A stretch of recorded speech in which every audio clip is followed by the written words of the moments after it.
Next, invited talk from Dr. Arık. He's from University. Let me introduce him, his brief biography, and then continue with his talk. So, Dr. Arık obtained his bachelor's degree in mechanical engineering from Istanbul Technical University.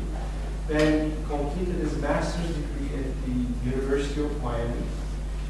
And his PhD degree was awarded at the University of Minnesota, focusing on the thermal management of advanced electronic components and micromechanical systems in 2001. He has worked at the General Electric Global Research Center in I don't know how to read this. Niskayuna, I've never heard. Niskayuna, I never heard of this place in New York. On thermal management of electronics as a senior research scientist and project leader. He has performed research in air-cooled and liquid-cooled power electronics, photonics packages, microfluidic systems, defense systems, energy technologies, and medical systems. Dr. Arık joined Department of Mechanical Engineering at Özyeğin University as a full-time faculty member in 2011. He established a group of researchers, artwork over 16 people consisting of graduate students, research engineers, and support staff since 2012, focusing on energy, medical, electronics, defense, and solid-state lighting technologies. And he established IWANN Center, Energy Efficient Lighting Technologies Research, Development, Education, and Demonstration Center. This has been established in collaboration with more than 10 global universities and research institutions and over 15 global companies. And he has published over 125 papers in international journals and conferences, 4 books and book chapters in the field of electronics, cooling, energy systems, and maps. So without further ado, I would like to invite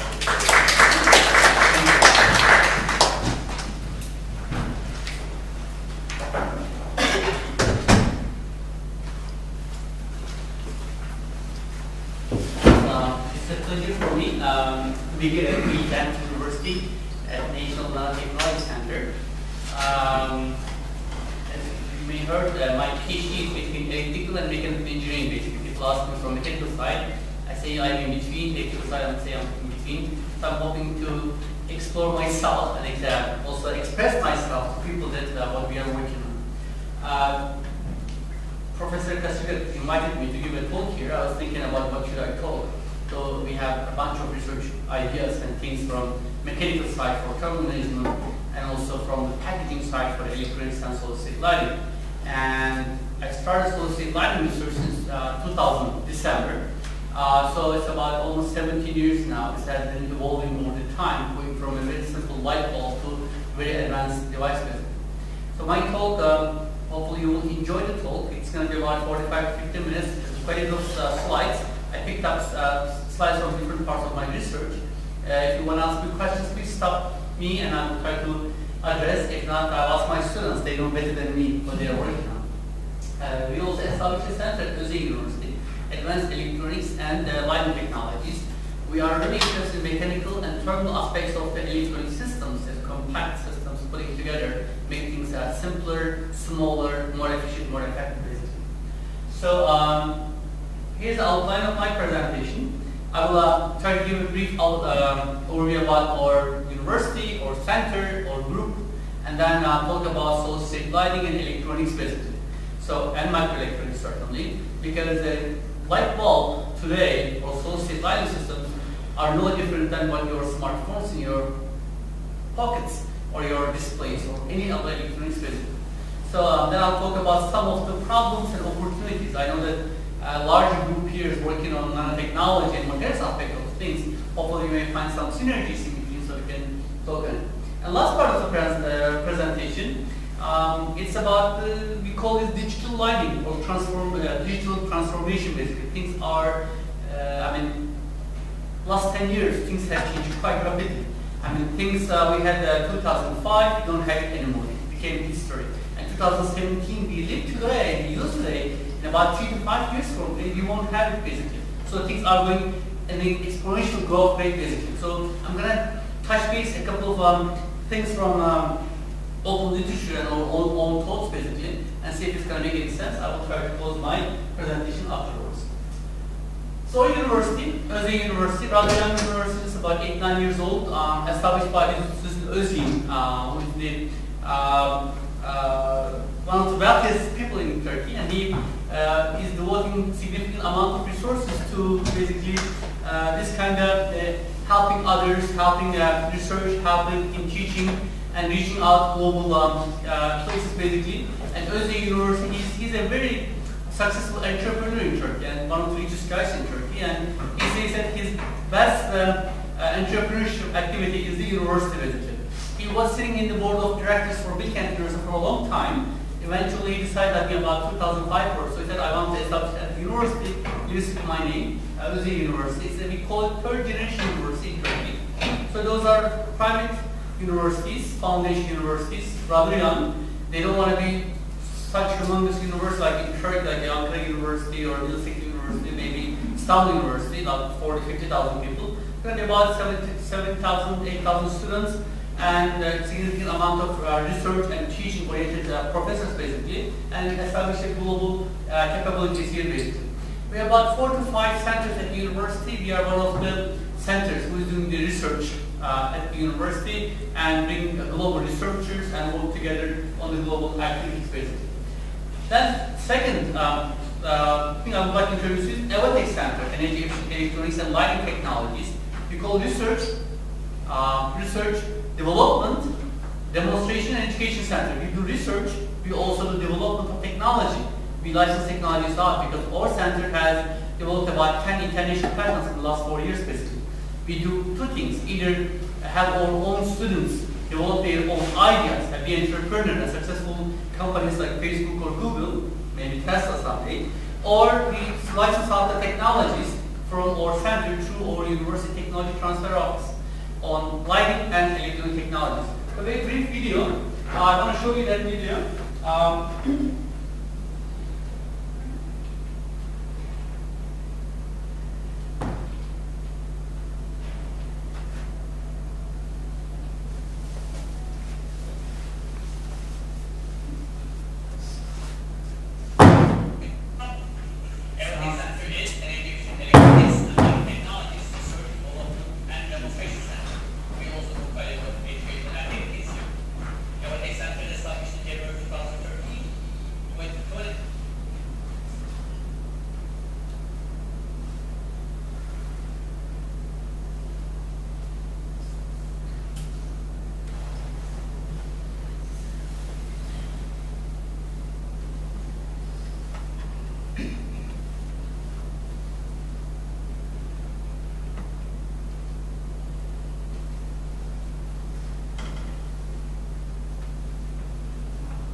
For the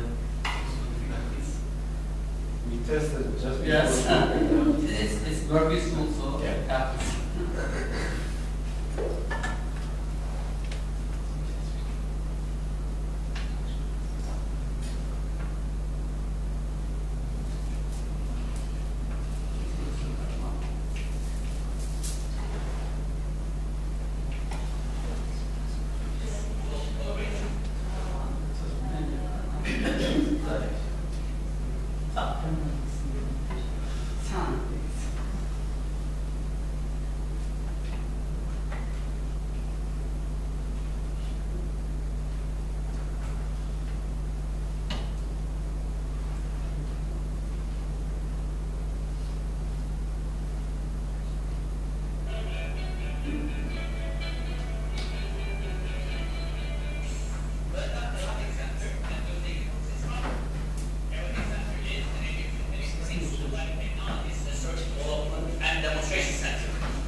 our models with advanced measurement techniques. And based on our advanced modeling, we can increase our thermal performance significantly. As a part of routine in our optical lab, we do conforming optical designs instead of our modeling tools to find out the light distribution and also light volumetrics. For all to validate those output results, we do use different experimental approaches and techniques with the help of those integrated spirit and also photometric systems.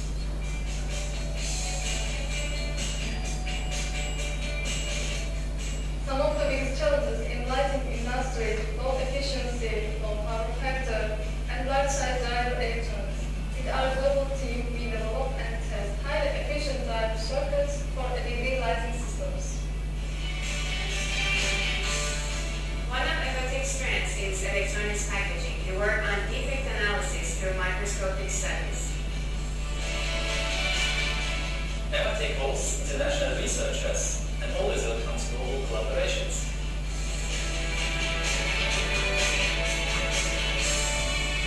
Today, imagine we are doing quite a bit of transition research basically. We do some fundamentals, but I'd say 95% of our research is transition. We can take and use in the next 3 to 5 years in some of the activities basically, and the real applications. So we have quite a bit of, when we established first, we didn't know many people, about 20 plus people, groups basically. Now we have about 40 plus groups from globally. We try to find some ways of collaboration, either send students or new students, or write proposals together, or do some sort of a consulting through, or research center, do analysis, do models, and develop technology basically. It's quite interesting and exciting for us. This is my group. So many students from international organizations. It's an English educational facility. Everyone speaks English, understands English. We write papers and read. In fact, it's hard for us to write papers in Turkish. It's quite hard. So it's quite nice facilities. We grew, and then we have interesting capabilities. So that kind of introduction, let's start our technology. LEDs, light emitting diodes. How many of you have heard the word light LEDs? Okay. Okay, 40% is good number. So LEDs, light emitting diodes. It was after a PhD 2000 last 2 months of PhD. I accepted a job in GE Research Center, New York. I was assigned to be a project which is designing an LED package. It's about 3 by 3 millimeter, about 2 millimeter in height, basically. Find the thermal and optical behaviors, plus find some mechanical defects at the 100 micron pitch for the basically solid walls we used to have. So it's quite exciting, right? After working on months in the publication, now I can do a lot of ANSYS models and validate some of our models with the experimental studies. Quite interesting. So since 2000 December, I've been working in this field. We're over probably 60 patent applications, granted most of them through GE, just about 3-4 from Özyeğin University. So LEDs, when we first started, we were working on LED chips packages, as you can see. Some of those small ones, just about 4 by 4 millimeter, height about 2 to 3 millimeter basically.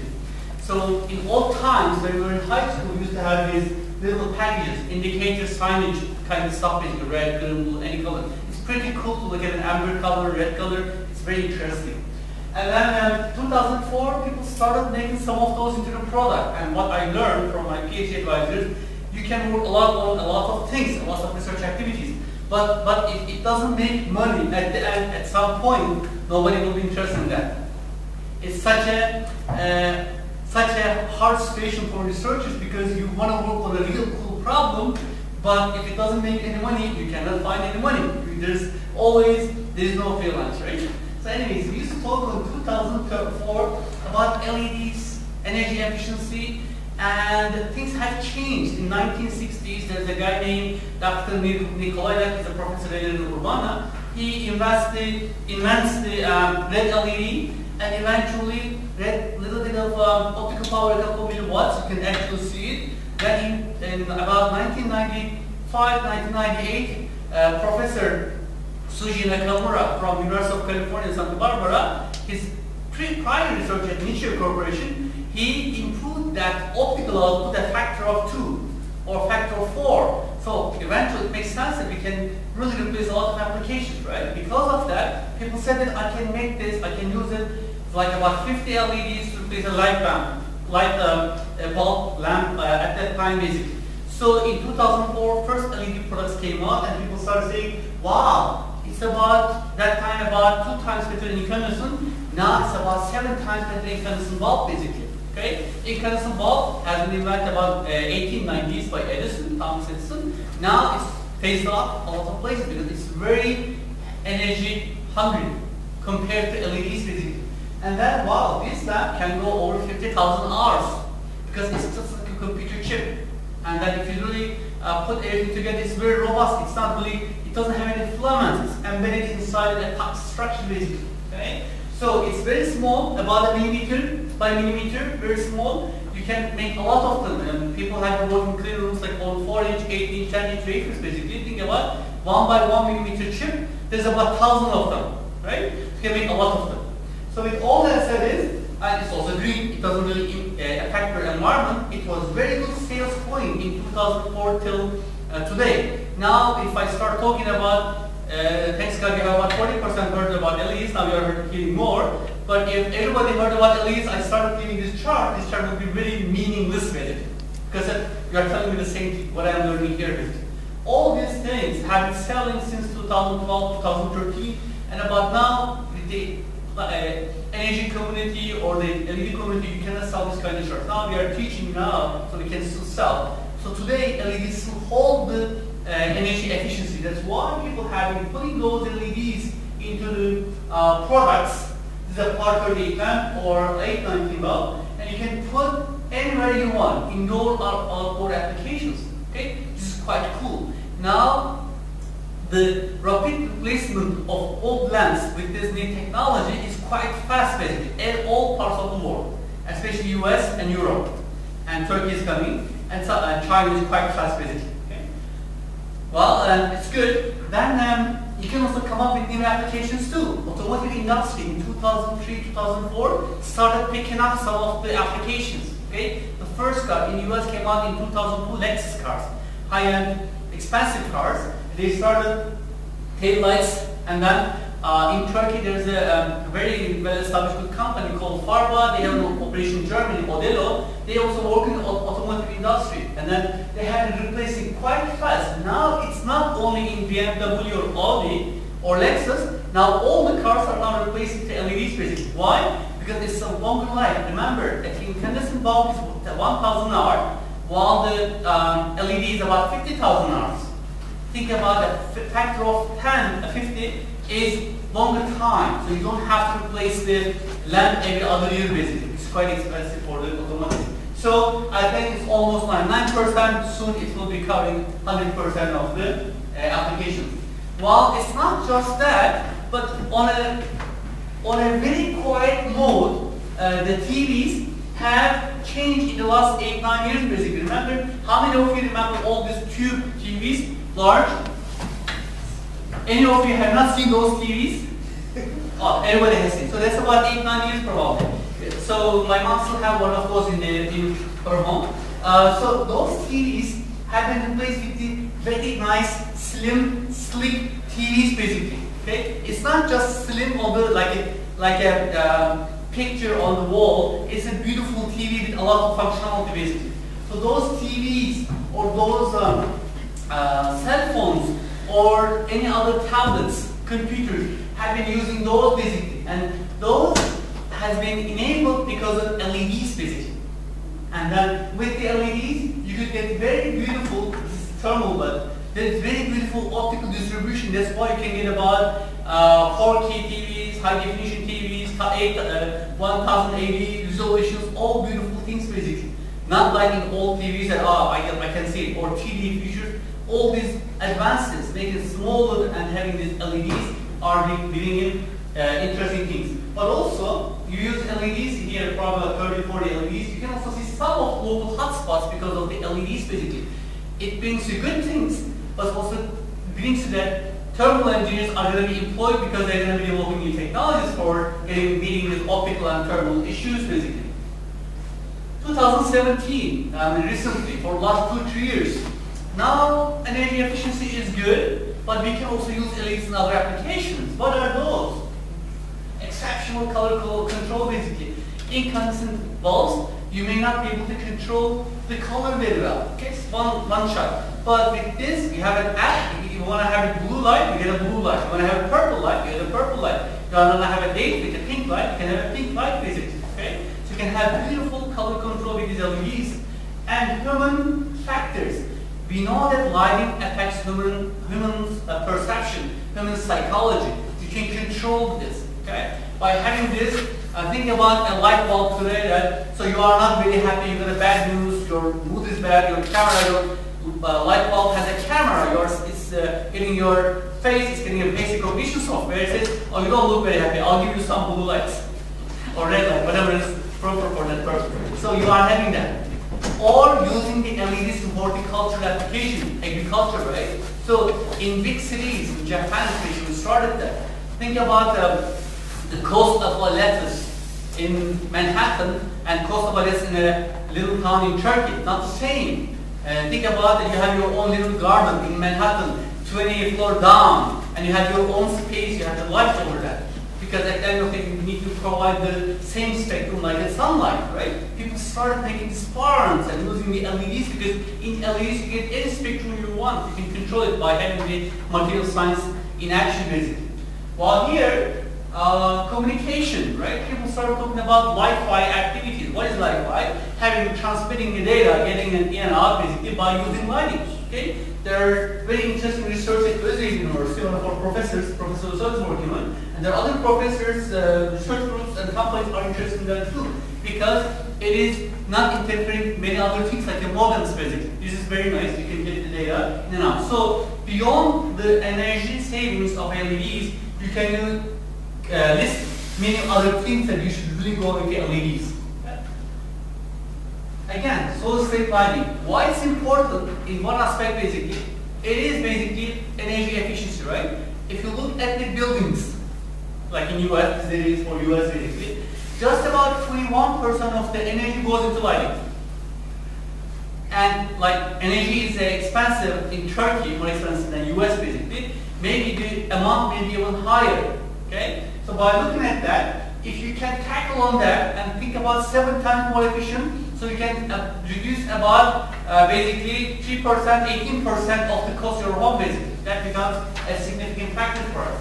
Of course, we talk about organic light emitting diodes, OLEDs too, but OLEDs have some ways to come and catch up basically. But again, the LEDs in the next 5-10 years is going to be replacing all the lighting fixtures in the world basically. Of course, we love it, I'm a thermal engineer, they are temperature limited. As your iPhones or Samsung phones, if you run an application, like a game or something like that, it's getting hot, right? LEDs get hot too. Temperature affects both lumen output as well as the reliability basically. If you can basically cool down, photon generation is going to be much easier and lifetime is going to be much longer basically. Okay? Of course, while the systems, LED chips are the major portion of the cost of the system basically, they require a large thermal management system. So you have to tackle and solve this problem. So I put a word here that just about $100 million of effort since 2005, as far as I know from US, has been invested in this technology. Think about the efforts in your countries and in Turkey. $100 million on LEDs basically. Because that's why the US is leading in the LED technology. Okay? And it was about 2013, 2015, the research and findings has slowed down, and because we came to certain maturity that now we can make a new lab. It's quite interesting. Return on investment times is about a year or two, maybe shorter in some applications or energy expensive places. And some other things started picking up. We call this IoT basically, Internet of Things basically. Okay? So you have a lighting fixture, right? We used to have a lighting fixture, we have about $1 or half a dollar, maybe a couple of euros of a lighting product. And how come a lighting product can be IoT thing basically, okay? That's some toast at the end of the presentation to keep you alive, just please stay awake so that we can talk about it. So IoT now started bringing up more people from electronic side, control side, sensing side, as well as the software side. So that's very interesting. Now it's picking up again. And we are going to have a very big paradigm change by having this IoT and lighting together basically. Okay? Very timely, in 2014, Professor Suji Nakamura and his two colleagues from Japan they received the Nobel Prize on LEDs because they get a factor of 10, factor of 5, whatever it is lumen increase for the LEDs basically as a part of Nichia Corporation in Japan. So they will recognize their work because it started such a big industry right now. It's about $100 billion industry. Because why? You use it in displays, you use it in cell phones, you use it in lighting products everywhere, automotive basically. It's very interesting, timely finding coming out from New York Times. LED systems, this is one of my inventions, came out I think in 2008, 2009 from GE, a patent technology. We didn't show everything, but look at LED bulb, it's very different than an incandescent bulb basically. It requires a cross-functional team basically. When we are doing research, if you are one person, you make only one. If you are two person, now you make three people. 1 plus 1 is equal to 3, well, what we learned at GE basically. And 1 plus 1 plus 1 is 3, it's not 3, it's about 6 because you double the knowledge basically. Okay? So bringing all this knowledge from material side, mechanical side, thermal side, electronic side, optical side all together is making a very compact optimization problem basically. You cannot make any LED lamp as you want because it's all standardized. You have to find out the standard fixtures and standard sizes for your application. So it's a very interesting problem. That's something that I was very proud of as a part of GE Research Center with about 10 PhDs working in different aspects of the research basically. So what is the similarity between your electronics and LEDs? There's very good similarity in electronics industry, electronics packaging. We call it like Moore's law, Gordon Moore from Intel basically. He said that every 12 to 24 months, number of transistors is going to be doubled basically. And frequency is increasing too. Why? Because your iPhone today, iPhone 7, is about probably 3-4 times more powerful than your computers in 2000 basically. Okay? So things are good. In 1994, our computers was starting about in 2-3 minutes. Now you turn on the computer, all of a sudden everything is up basically. And you usually have a very high transmission rate for data. This is all about electronics. So he said that we have these improvements, that's why we have supercomputers, very high-end workstations, and his basically drivers for the technology was more speed, more functionality, making it smaller, and leave less thermal real estate and have a longer life basically. Okay? So this was interesting, but if you come to electronics, we have Hayes law basically. He said that Mr. Hayes from, I think, HP Corporation, he said that every 12 to 24 months, number of lumens are going to increase, dollar per lumina is going to decrease because you can afford, you cannot have a $300 lamp. This lamp that you can see here is first introduced as an LED lamp in 2006, was costing in Amazon.com $200. Same lamp, similar lumen output, you can buy it about $4 or $5. Factor of 50 decrease in the last 10 years basically. Okay? So if you look at that Hayes law, again, lumen output is increasing as it's following the trend. And all drivers for the LED industry is the same thing too. We have cost, availability, make it smaller, no thermal issues, everything is very, very smaller. No difference between an iPhone requirement and an LED lamp requirement. In fact, LEDs are much harder because you can sell an iPhone $800, but you cannot sell an LED lamp about $800. You have to sell it about a couple of dollars basically. Okay? That's the very big challenge for us. Talk about the method of LED and thermal management. What we have here is basically an LED lamp, typical LED lamp. We have the LEDs, optics, front end, basically back end, the electronics, drive, very simple lamp, a thermal management system, and Edison base all together is working. And if you really divide the problem into 3 parts, we call this the first chip level thermal management. Those chips are about millimeter by millimeter, 500 micron by 500 micron. It's very interesting. You run a lot of electrons through that small area, meaning that 1 amp is quite high today.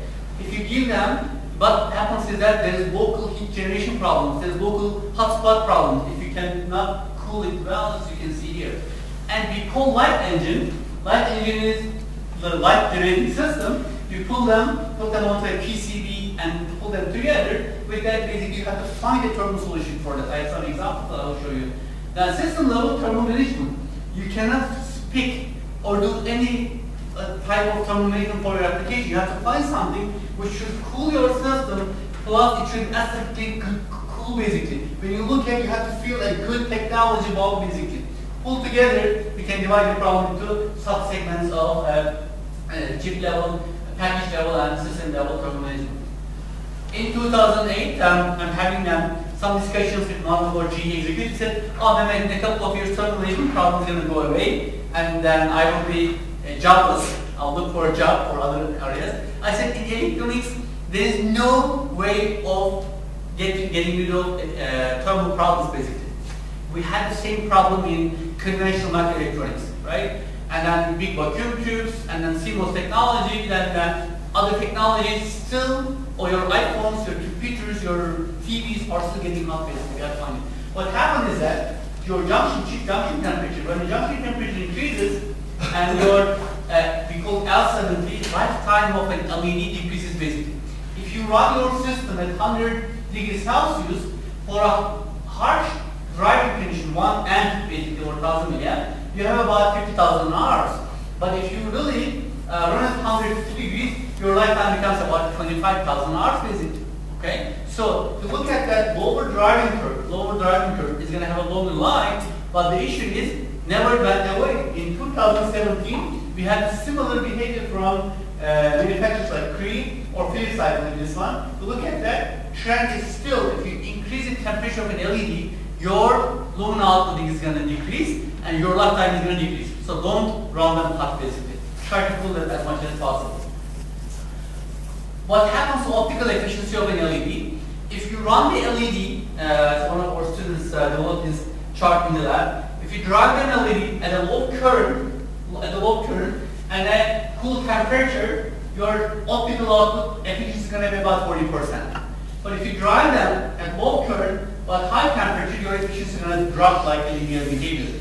For the same LED, you run them at a higher basically driving current, meaning that you want to get more light output, convert electrons to photons basically, or photons divided by the number of electrons basically, or amount of electrons basically. Now you will have a lower efficiency. You get more light, but efficiency is going to be lower. But if you run them high temperatures, like 100 degrees Celsius, your efficiency is going to be going even like about 18% basically.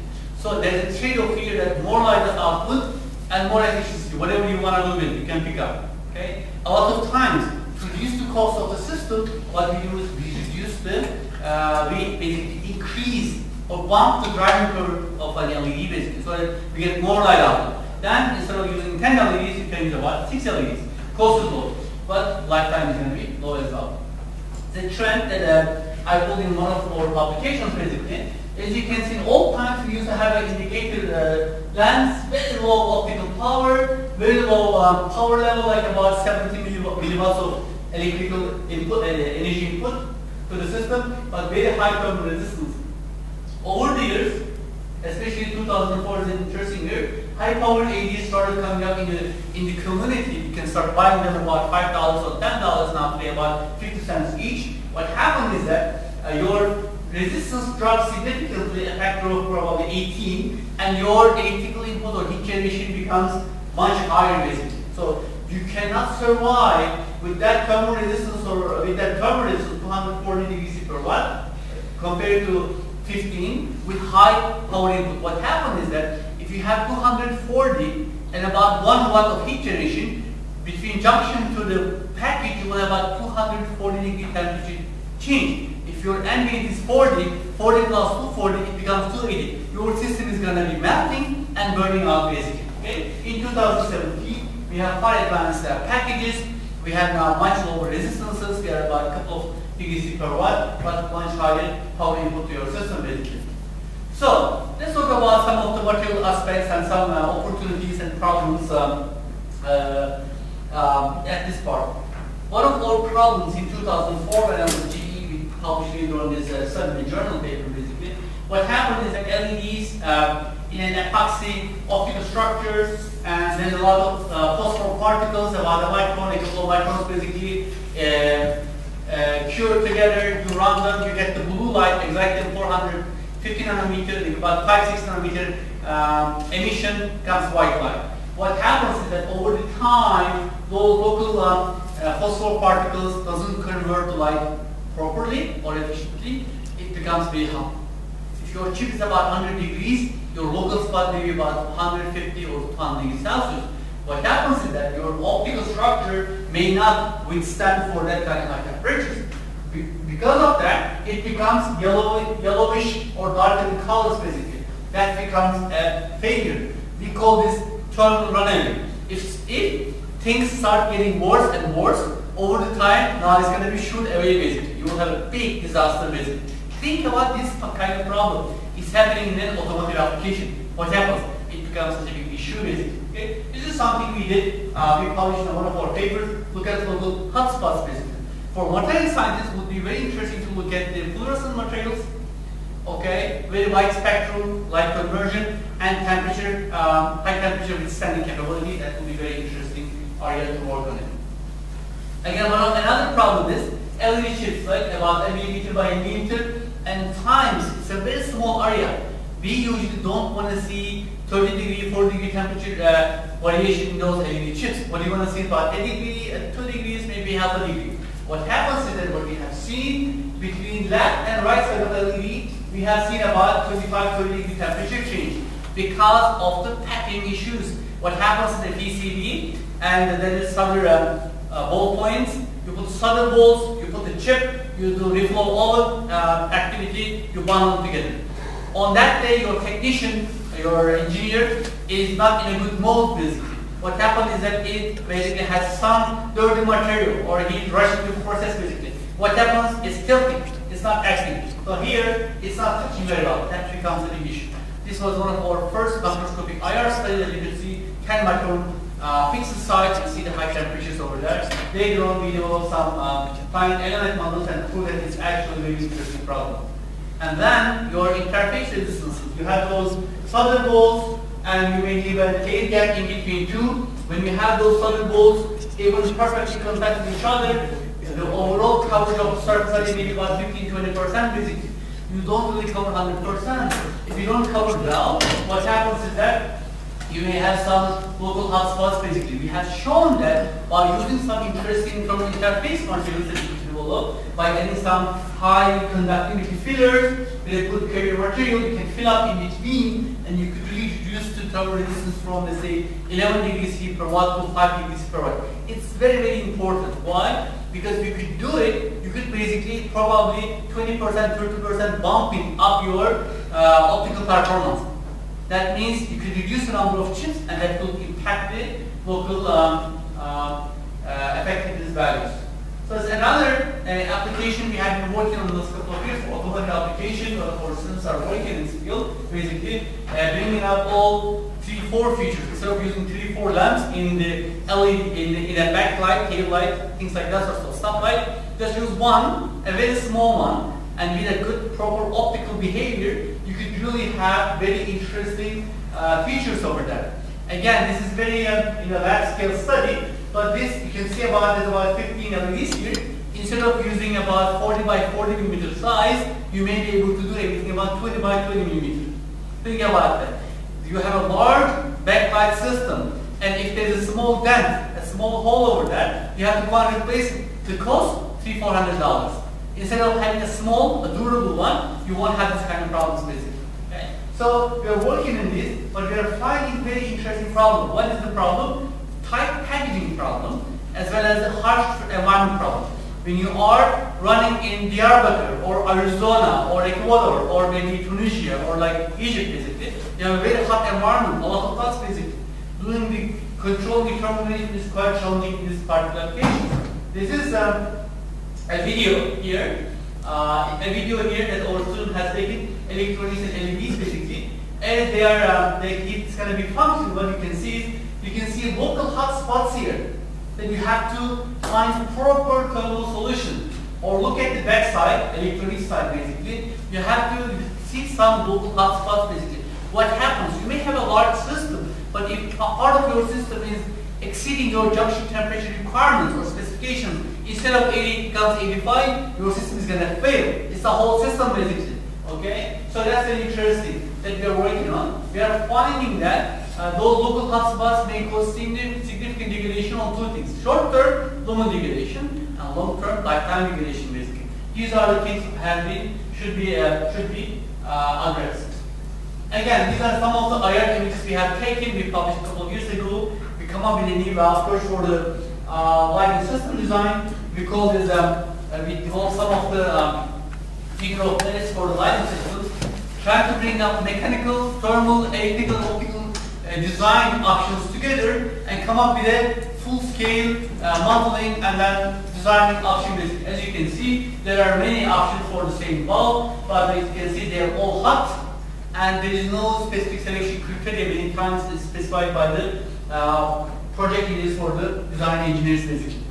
So it's simple resistance network for an LED system. LEDs, top side, optics, autofocus, back side LEDs, backhand electrics like that sort. To look at that, I divide it to R1 for the back side, heatsink side, R2 is the top side basically. So what do you think, which one has a larger thermal resistance? Towards back side, a lot of things here, or here towards the top side, which has only optics. Which side has a larger thermal resistance? Optics. Larger, top side. Anybody else? Okay, good. Because top side you have very small area, a couple of millimeters of diameter, but at the back side you have a large heatsink, thermal solution basically. Though your electronics have about 90% efficient and about 10% converts the heat, still back side is a much better place to do thermal management for our applications basically. Okay? So there's a very interesting paradigm shift here for thermal management. So we need innovation. In all times, we used to have a very simple bulb, no thermal management, go buy it, use it 1,000 hours, done basically. But in new times, we have large weight, even lighter LED systems today, but still it's a larger system. It's not a 5 gram LED bulb anymore, maybe 100 grams, maybe about 200 grams. This bulb was about 2 pounds, meaning that 880 grams basically, if I remember right. So this bulb is about 5-10 grams.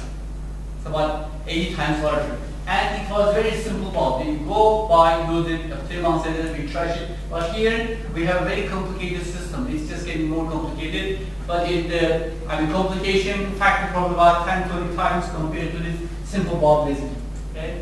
In the thermal system for the LED, very similar, I said in the beginning of my presentation. It's very similar to electronics, but electronics industry, or computer industry has been suffering from this problem about 4 to 5 years. Meaning 40 to 50 years. They have been working on it. A lot of efforts, Intel's, IBM's, Cisco's, other companies have been working in that field, and we have a lot of less knowledge over that. There is no difference. In LEDs, we have a lumen degradation, reduction of the lumen. We have a lifetime issue, basically, we have to deal with it. And almost every system requires some thermal solution for your application, basically. Again, I talked of it, but here in the thermal management work of the things, we talk about junction temperature, thermal resistance between your junction chip to the ambient, and also the heat generation. How much heat is converted from electrical input to the optics, how much heat, because electrical input is equal to the optical input that light will generate, plus the heat generation. Unfortunately, and very sadly, only 20-25% converts to basically light, and the remaining 75% still heat. And think about the research opportunity today. If you can change that 25% to 40, amazing. To think about incandescent bulbs that we use, very energy hungry. It's only 3% converts to lights, 2%, and 97% converts to heat. It's very important. That's why we pay 21% of our budget into these electric companies, utility companies basically. Okay, it's very interesting. We combine all these three things together for the whole system level thermal management and find out a cool solution for our findings basically. So some of the conventional solutions that we look at for these applications basically, you can see almost everything has different type of heatsink basically around the system. If it is a little MR16 spot lamp basically, when you have this kind of little heatsink, or you can have this beautiful finger shape from one of the companies, and you can use a very large heatsink basically for the street lamps. We had a project a couple of years ago from a European company that they made a lamp for 50,000 lumen. It became about 16 kilograms. It's quite large and a lot of lamp. I mean, what you are looking at here is one of those lamps probably about 800 lumen. Think about 50,000 lumen displacement. A lot of light there. Okay, it goes into street lamps, and because of 17 kilograms, they couldn't sell the product in the United Kingdom. Okay? You have to find a solution that this system should be smaller. So we run some of the cases just to attract your interest basically. You can see one of our students looked at for passive cooling and forced convection with a fan, and looked at some of the power levels, 100 watts, it's about 10,000 lumen, 30,000 lumen, 300 watts or 500 watts, change the heat sinks, spins and things like that sort, find out some of the optical behaviors that you can see. I'm going to pass this CH isolation part, but you can see it's basically natural convection, you have no fan, nothing for this kind of things, and you can see the forced convection. When you have a flow, things are getting cooler basically. It's much nicer. But when you are getting basically more power, more heat, things are temperatures are getting much higher compared to the peak temperatures basically. And if you look at the high velocity flow or forced convection, you have very cool heat sink. You can cool it nice. There are ways of cooling the system. But if you don't run the fan, you get a much higher temperatures for the same heat sink condition. Or if you look at basically 300 watts, things are getting much warmer. Again, natural convection becomes very interestingly challenging condition. And if you look at basically 500 watts, one harder condition. Your temperatures may come up to 144 degrees basically. Remember, if heat sink is 144 degrees for this kind of condition, your junction temperature became 160 basically, at least. So your recommended junction temperature is going to be 80 degrees to 100 degrees Celsius. You could run it, but it's not going to go to 50,000 hours. It will cool as much as probably about 3,000–4,000 hours. It's going to fail. When it's failing, it's going to be drastically failing basically for your application. Again, you can compare some of those for convection or initial convection. Always initial convection for the same heat sink became warmer than forced convection. Yes, this is very simple. But at the end of the day, you have to optimize your system for the given fan power, for the size of the heat sink, and for the temperature that you have in your application basically. Combine all together, come up with an optimized solution. Again, this is a chart for the heat generation, how much heat generation we have in our system, with the maximum energy temperature for the forced convection and initial convection. As you can see, temperatures are quite interesting. Simple. Increasing power, increasing temperature, but also initial convection did not meet our requirement. At the end of the day, when you go further basically, left side basically, it may merge into one thing because you may not need any cooling if you are having just 10 watts for your system basically, because you have enough surface area for your system basically. Okay? Again, you can increase some companies comes and talks to us, some engineers. Oh, let's go, or professor, let's go and increase the size of the heat sink. This is very poor approach basically. You could increase the height of the fins because height. You could increase, but by increasing, yes, you can cool. But increasing further, you already reach the asymptotic value. You don't get any further advancement. What you get is you pay more money to the heat sink manufacturer or the material company. Also, you pay more as a weight basically. These are the requirements. We do this kind of analysis or optimization in our lab quite heavily. Or you could take a look at another version of this chart is heat sink weight compared to fin height basically. When you have higher fin height, you get a higher heat sink weight basically. Again, these are some of the technologies we studied in terms of the cooling for natural convection to forced convection or synthetic tests. I will show you a couple of charts very soon. Those technologies we are developing, futuristic technologies. As you can see, you get a much lower weight, much smaller size for your applications if you go into advanced solutions. The technology has been invented about 1950s for the outer space applications. They call it synthetic jets. Synthetic jets works like a bellow. It sucks air and then blows out air from the same opening. But interestingly, when it's sucking the air, it sucks 360 degrees when it's blowing very directional basically. Okay? So what happens is that it doesn't suck the warm air directly. It sucks about 20% warm, but 80% cool air from the sides basically. You can see the synthetic jet with the turbulence that it's creating basically. We are working on it. That study that later on we started GE in 2001 as a research. And later on, with a lot of papers and patents, later on we picked up at the university again, started developing our own patents for new applications and new ways of doing this. What it does basically is, it comes over an electronics component, it does a very good cooling for the hot components. Here, for those synthetic jets, can get about a good number of like 10, 11 times better than natural convection. Think about the electronic component, blowing over the component. If you are moving, let's say 1 watts, by using these simple devices, by using about 50 milliwatts, 60 milliwatts, you get about 10 times more heat transfer. It's possible by using these devices. Of course, those are resonance devices that they are getting a peak values at their resonances.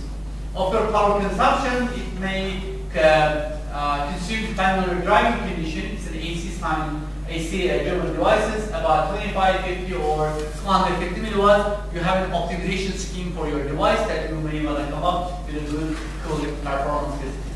Again, we did some of our research, we continue that research. We put those devices inside a heatsink so that if you cannot use a fan, because those devices can go up to 50,000 hours, no problem, because your fan can go up to 10,000 hours. You don't want to replace your cooling fan in your device in every 2 to 3 years basically. That device is very compact, like around probably 30 millimeter in diameter, about half a millimeter in thickness. Very thin devices. Those devices can go with your heatsink and cool very interestingly, so that you can get about 3 times, 4 times more advancement over the natural convection optimized heatsinks. These are some of the future technologies. This is interesting. This is one of our PhD students is working on. LEDs, multi-chip modules, when you are doing a system like that, think about that you have 10 LEDs, but all of a sudden LED number 7 and 10 is not fitting there well. So what happens, it's not cooled well, it's going to be heating up. Can you see it by eye? No. And the only way to cool this is not a convection transfer, it's a convection transfer. What we see is we fill up with this optically transparent fluids, which is optically transparent fluids, by taking every single photon out, by cooling them very effectively. Because liquid cooling is effective. We need heat transfer performance as well as optical performance. We have seen that by using these devices, it was a conventional package, no problem package. You could improve the optical power about 20%. We had a recent press release that is affecting some of our patents basically, which is going to be licensing out. See, it's a very cool video that our student NS Town one, where you should go to him basically. He's working on it, as you can see from the side view. Oops, okay. LEDs are here, but the local phosphor is rising up with the liquid basically. It's doing a thermocycline reaction basically. So what very interesting, if you are interested in modeling as well as other things, what's interesting is I excite the phosphor particles with the blue light, 450 nanometer, certain energy level, and come up with a 560 emission, and understand the optical, thermal, and fluid mechanics behaviors together to better optimize the LED package. This is something very futuristic. We enjoy showing some of our flow images, as you can see here.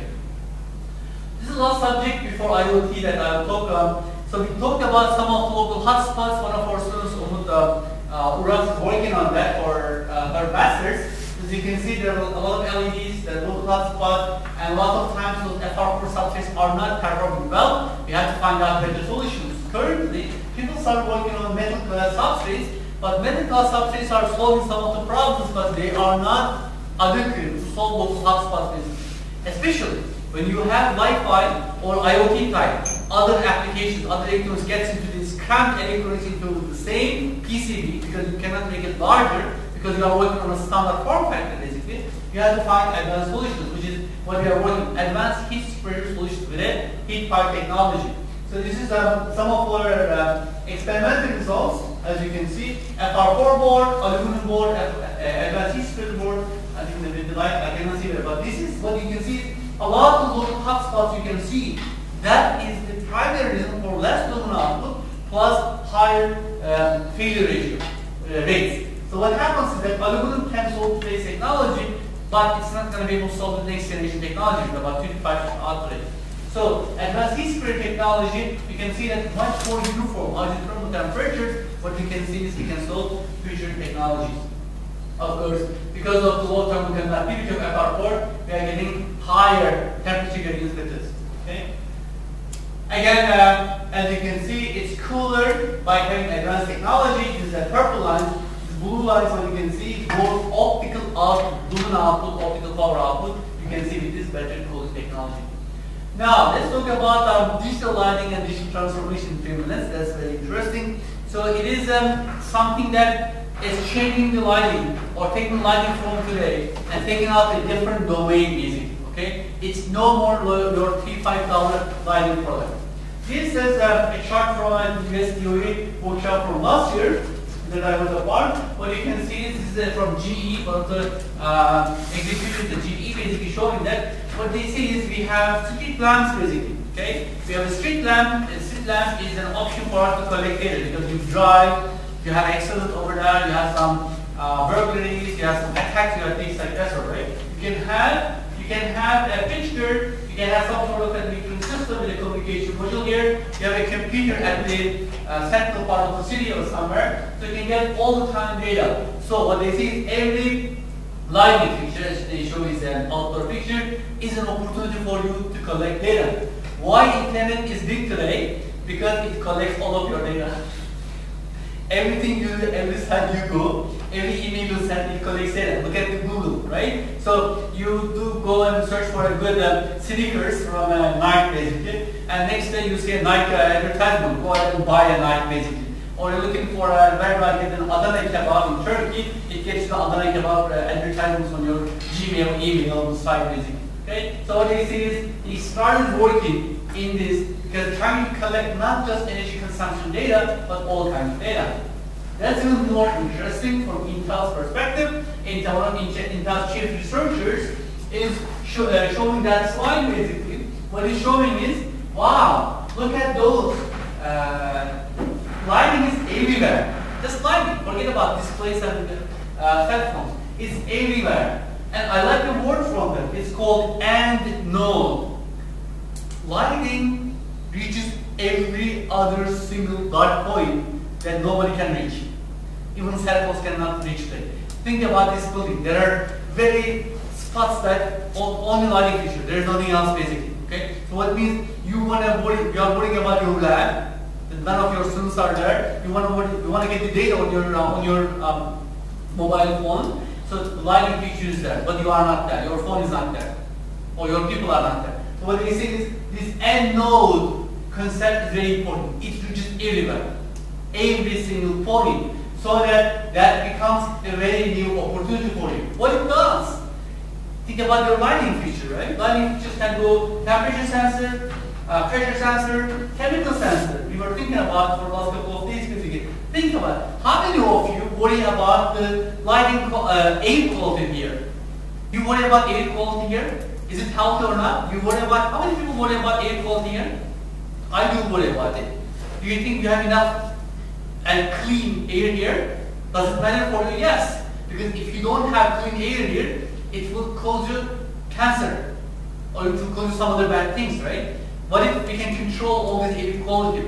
What if in this room we have some knocks? If you don't know that, it's coming through the air conditioning. All of a sudden we have some knocks here that you're getting, maybe you don't get something that it's not smelling, maybe some biological or chemical weapon is coming here, or somehow one of our students are exposed at the time and nobody knows, he's afraid. We get some chemical here.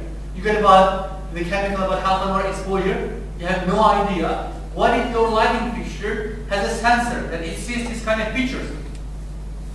And all of a sudden, it sees that kind of feature and your phone is connected to your lighting and says, look, Mr. A or Mrs. B, your room is not that clean and you don't get that kind of clean air. It's better for you to leave. Would you like to have that kind of message? Yes, it's normal, right? It's not bad. But we don't have that. How many times we change places in a day? Many times. You go to his room, that room, other places, right? Or library, you never know. The person next to you has some bacteria or viruses.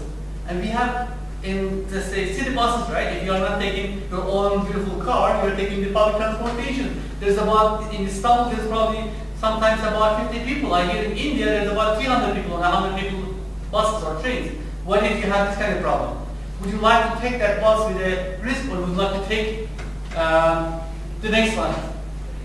Right? So this kind of stuff basically, what these guys are picking up is very interestingly, all these things basically, or communication, or maybe getting a data that you have a mood, camera takes your data, looks at your face and says, you don't look very good today, because you didn't have a good time with your boss, and sends out to your home, your wife, your husband, whatever. Oh, she said, oh, Mr. A is not good today, let me do a good cook for him so that he's going to get into mood, good good lighting and stuff like this. Think about that kind of stuff. This is not a luxury, or it's not a beyond what you think about the cell phone we had in 2000. Think about the cell phone we have today. Today's cell phone for 2000 is going to be luxury, right? So this is something what they are working on. It's very interesting, and it is we have been proposing in Turkey since 2011 in this kind of stuff. We are doing part of it. I'm wrapping up almost. I need about a couple of more minutes and I'll be wrapping up. In 2017 we had these phones, right? And about in 2025, what are we going to have? No, sir, because Tim Cook about 2 months ago or a month ago, he said that we will be phasing out cell phones pretty soon. Did you hear the news in Twitter or other places? He said that, and we will phase out cell phones. One way or another, if you like it or not, you can stick on your iPhone 7, we will phase out basically. In about 2025, we may have, and I think I have a strong feeling, since last summer, in 2006, I was sitting in an IEEE conference and some of these device books, we will replace and we will have this kind of pictures. You don't have to carry your, basically, your cell phones. What's going to happen? What's going to happen is you have little electronics, there's a little button here, it's going to be talking, there's little earrings for man who doesn't wear earring, to try to get used to that. You have an earring to here, and you will have a glass, and this glass is going to be transparent, you can see through. You can also see if you want to go to visuals basically, okay? That kind of system, you can replace it. I said 2025, we will literally phase out cell phones, maybe faster, but this is coming up. And that is very important because here, if you look at that, there is about 500 billion outdoor pictures. More than your cell phones. Everywhere is a data point basically for us, okay? So anyways, just a closing thought, solid state lighting, we used to talk about energy efficiency, beautiful. But now we talk about IoT, advanced features. It's now not a simple light bulb, it's becoming an advanced light bulb basically. A lot of problems for material scientists, mechanical engineers, electrical engineers, a lot of interesting problems we can work together and find out some interesting stuff. IoT brought up different people, like the sensing, control people, and software engineers into the game. It's very exciting. So it's very exciting to work on. If you are interested in the future, start take a look at and then try to find out some innovative approaches. Okay. It's very interesting. In old times, we used to pay 200 euro for this kind of called crappy, but it's a TV. But now we have 800 euro for beautiful TVs, very nice screens, flexible, or like a concave, things like that sort. But it becomes very interesting, challenging problems. And all times $1. The light bulb becomes about $5–10 light bulb. And now in the future, we may buy a light bulb that may be $100 and maybe you're using for your cell phone applications basically. Okay? Of course, for this kind of study, a lot of people have touched, maybe more than 30–40 people touched into my students, my colleagues in GE or US and some university collaborations basically. I thank to everybody. I thank to funding agencies from Istanbul Development Agency, Turkish Department of Science and Technology, and other places. So with all that said, it was very interesting to work in this area. Okay? Thank you. Time for a couple questions. Yes, please. Thank you for this very interesting presentation. I guess that the theory of blue dyes is still not clear. As far as I know, it is not clear, well established. And not from 2 years ago, I proposed with some colleagues a solution for that heat problem in high electric mobility transistors. Yes. And I guess this it was based on plasma calculation, because the problem here, I guess, plasma and the nonlinearity of the system, of the semiconductor system. I guess that idea could also be applicable here in this kind of. Certainly, and I said that only 20% of the electrons convert photons, right? Still 80% is large. I think any researcher should work on it. Yes. There's still, and yes. Again, the Professor Nakamura, he got from, let's say, 1 milliwatt to 5 milliwatt. And what if you make it to further, double, triple, it's going to be world-class impact in technology. Yeah, actually we propose the physical solution rather than engineering one. I mean, rather than heat sinks and yes. It's and it is published in a good journal, I guess. Yes. Maybe. Yeah. Thank you. Thank you. Any other questions? There was one question. I have a question. Probably it's, I don't know how to ask this, but this idea of using light as a communication force seems to me like a little science fiction, because also, I don't know, probably I mean, a lot of people are devoting a lot of energy to this, but like during daytime, do we need to turn on the lights? I mean, yes, we're in a closed room and so on, but on one side, throughout this entire seminar series, on one side we get seminars focusing on energy savings and preventing turning on lights. And on the other side here, this seems like, you know, all the Contradiction time. over there. Yeah, what do you think about it? What are the comments? Are I guess. I have also another question, but And there's a scientist between Li-Fi people and the energy savings people, because I know Wi-Fi person. So I think it's an area that some people are devoting their time.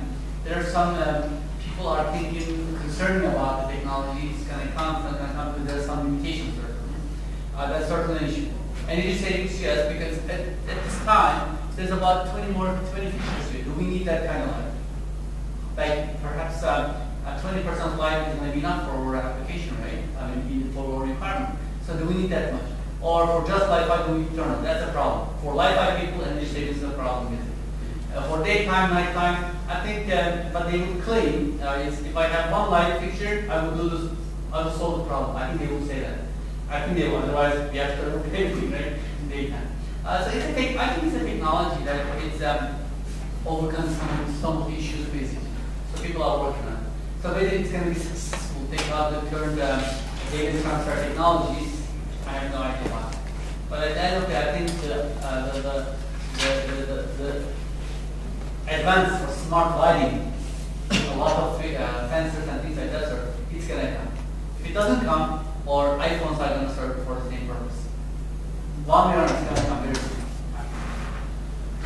also another question that came to my mind is, do we really want to put that much sensors and stuff in light bulbs? Or, I mean, we have a technology at the moment, right? Yes. And if you want to do it, use some small sensors and so on into a light bulb, but I mean, no one probably till recently But I thought guess- about it. But so, what is the perspective there? I have some trouble understanding. Okay, I think it is about what you want to achieve, right? What do you need? In 2000, if somebody talks about, I remember, I had a very interesting story. There's a friend of mine in GE, now he's in GE Aviation Computer Center, and he's Greg, I'm not going to use his last name because in YouTube. So he said that in about 2001, 2002, he was in grad school in Stanford University, and one of the Apple executives invited them, about very smart 10, 15 people from different departments. He said that I want to invite you for a barbecue cookout in our backyard. They came and sit down and talk about it. I said that, okay, they eat, they drink, it was cool. I said, okay, we really want to help an hour of your time. And they sit down over a round circle. I said, I want to really hear your voice about your opinions about what you want from your cell phone. Okay? That time you didn't have any of these camera features, navigation features, or other things, right? So it was beautiful things. And then one person said, I really want to have an email in here. Another person said, I want to have a phone camera here. I want to have visuals, like a visual teleconference, right? And things like that sort of. And then in about, we had a discussion with him about 2007, I believe, in Europe. He said that we never thought that iPhone was going to come up. And they came up with the iPhone 2 years after that. Okay? Who would think about a camera on the phone?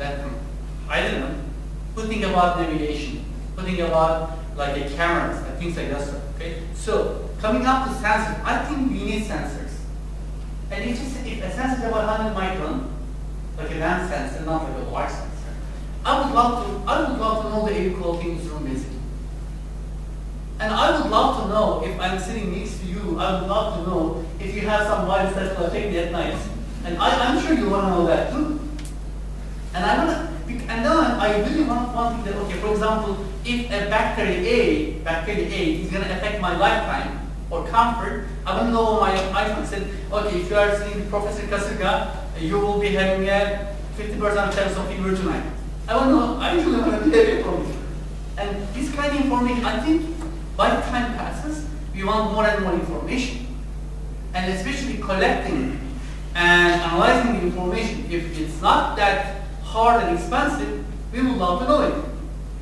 I mean, won't you like, from, let's say, from another perspective, would you like to know your financial prospect in 10, 20 years from today? Real time?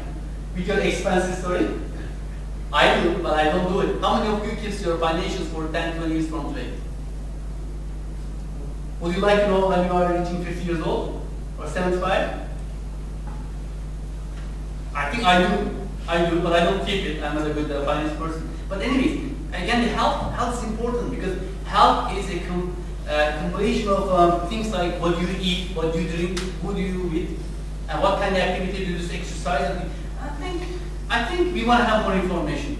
Whether it becomes a psychological issue at some point, but I think I'd love to have more information. Let me ask you, how many of you really want to have more information than what you have today? The idea that it just seems far-fetched because you are putting it in a light bulb which is not in application right now. If you say the same thing that if you put a sensor in an iPhone that will tell you about the air quality of an air in your room, would you buy that iPhone? People will say yes. If you say you will put it in the bulb, people will say, oh, should I buy a bulb that is 100 euro? Or money? But if this, you are going to go to his room in 5 minutes later, but you want to know the quality in his room. Yeah, I mean, again, the thing is comparing iPhone and bulb is very interesting, but may not make logical sense to you. But at the end of the day, you drive your route for the whole day, but you want to know where you are going to go, and you want to know before you went there. What I'm saying is that what you are saying is right, but people will influence if you put it in the iPhone rather than a bulb. They will buy the iPhone, but they might buy the bulb as well, but it would be easier to sell an iPhone than a bulb. Sure, I agree with you, but the places that you don't reach with iPhone, you can reach with a already established structure. And far-fetched, sure, but again, think about the phone price. An iPhone is $800, in Turkey it's about $1,000 plus. And basically, in the first phones we used to have is $100. Wow, we pay 10 times more. We are used to that. Every couple of years, people change their iPhone, cell phones, Samsung, whatever. Right? They do change it. Why? Do we have to change it? No, but we change it. Many people change it. Kind of a fashion. Well, it's a fashion. Plus, I mean, if I was lucky, 6 years ago, I gave one of my early phones, iPhone 4, I think, to my uncle, and I was fixing this phone the other day. Man, it's so slow downloading. It took about 5 minutes to simple Google, right? So I'm glad that I gave it to him. I donated, right? I gave it as a gift. But the thing is, it's fashion. It gives so many new features. You want to go and swim, and you cannot swim with my iPhone 6. You can only swim with my daughter's iPhone 7. She can swim with the phone and get beautiful pictures. I cannot do that. Now I'm feeling bad because she has 7, I have 6. And it's expensive, $800, very expensive. So anyways, at the end of the day, I think as a human nature, because we are more digital right now, if it's affordable, by the way, you don't have to pay $800 for your lighting structure. You will pay, remember, I said there's an earring, and maybe a button, and a glass. Maybe at the end of the day, this may be just about $100 that you may pay. But lighting fixture that Bilkent University thinks about it, or other buildings, maybe they have to put themselves. Think about it, you're going to go and building that you have all the information before you get in. Of course, privacy is an issue too. It's something we have to think about. But at the end of the day, I really would like to know if I go to a room, whether the air is good, if people are healthy, if everything is fine. Because you get others will buy such kind of devices because they would like to know what kind of diseases they are going to face when they go with their kids. Sure. Or they will go back home ill, so it's better to cancel this. Yes. and public places, that becomes an issue. We don't have any control on It it. is still arguable For that the sake of time, I'm here like 15 minutes late. Let's have this discussion outside and we'll give a 5-minute break before our next talk. So I would like to ask a question. A really short answer is effective from your side. So what is your proposed solution for the whole world for the energy crisis, especially for the underdeveloping countries? So is it the remote generation or the smart use of the electricity?